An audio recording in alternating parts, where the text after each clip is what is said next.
It's been dubbed the Netflix of retro gaming.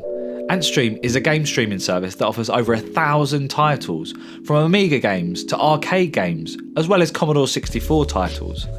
For this review, I've subscribed to Antstream, which is £9.99 if you pay monthly, or £7.99 per month if you pay for a whole year.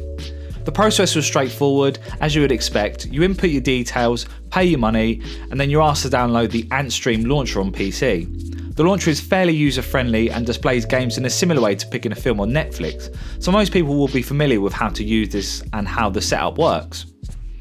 As advertised, there are over 1,000 games for you to choose from on Antstream, with categories like new games, trending, adventure games, driving games, platform games, and the most interesting category being games with challenges.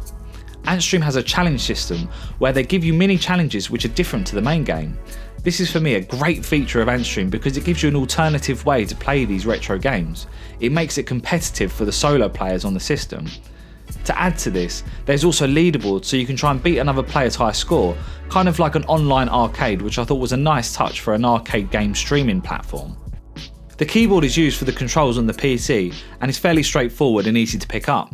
Remapping the keys will be a feature I would have liked to have seen included here, so hopefully that gets added soon, as I know a lot of PC players have their favourite layout.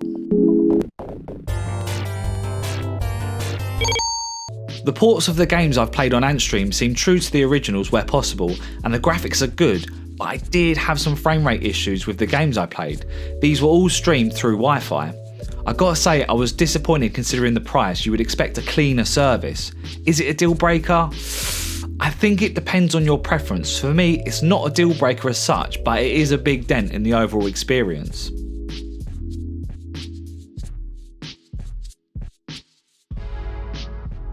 Antstream is accessible on multiple platforms, which is a good feature of the service.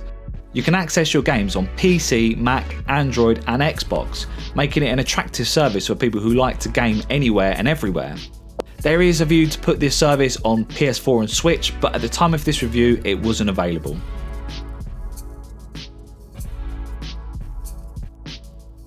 A feature that I'd like to see some improvement on is more frequent updates like Netflix does, whereby they give you new choices weekly.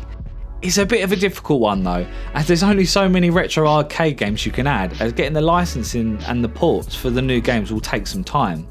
As an alternative, what I would suggest, if they could do this, maybe add new challenges on a weekly basis. Maybe you could advertise them in the feed. This way it gives subscribers a reason to check in every week and see the new challenges and try and beat them and try and beat other players at these challenges on a weekly basis.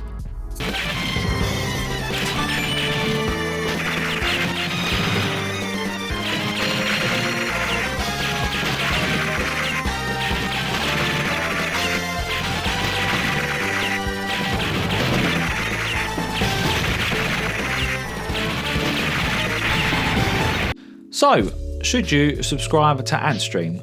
Well, let's look at the prices compared to similar streaming services.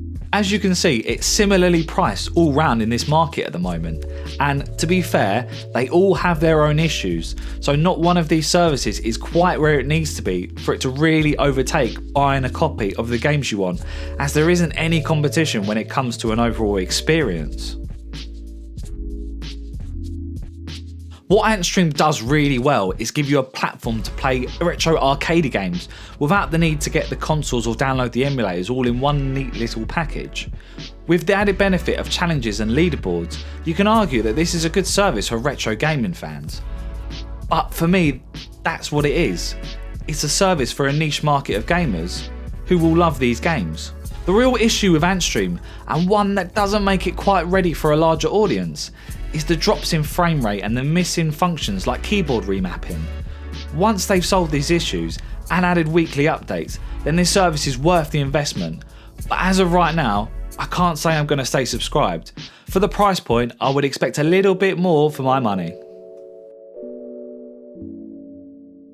I hope you guys enjoyed this video, and please do leave me a thumbs up if you did. Let me know in the comments what you think. Am I being too harsh, or is this a service you think you're going to subscribe to? Thanks for watching, I'll catch you soon.